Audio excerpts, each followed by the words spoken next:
Sobat Kupas dimanapun berada, Kejaksaan Negeri Gunung Sugih, Kabupaten Lampung Tengah menahan 2 tersangka kasus dugaan korupsi dana bantuan operasional sekolah afirmasi di Dinas Pendidikan pada tahun 2019.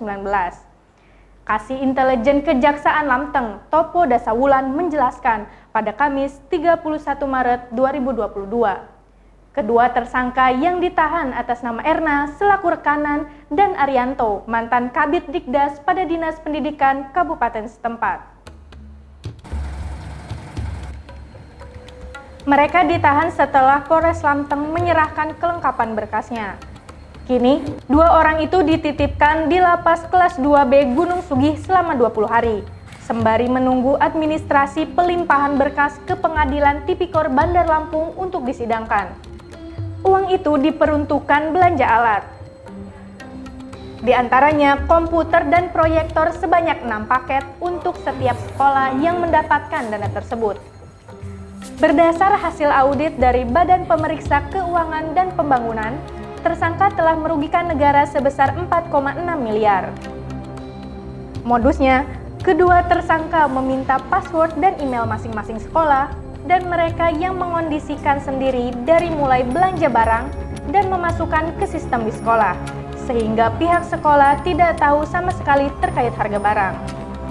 Kedua orang itu dijerat pasal 2 JO pasal 9 UU nomor 31 tahun 1999 tentang pemberantasan tindak pidana korupsi, sebagaimana yang telah diubah dengan UU nomor 20 tahun 2001 dengan ancaman 20 tahun penjara dan denda maksimal 1 miliar rupiah. Selain itu, tersangka dituntut mengembalikan kerugian negara yang telah ditimbulkan. Untuk nilai kerugian itu sebesar 4,6 miliar.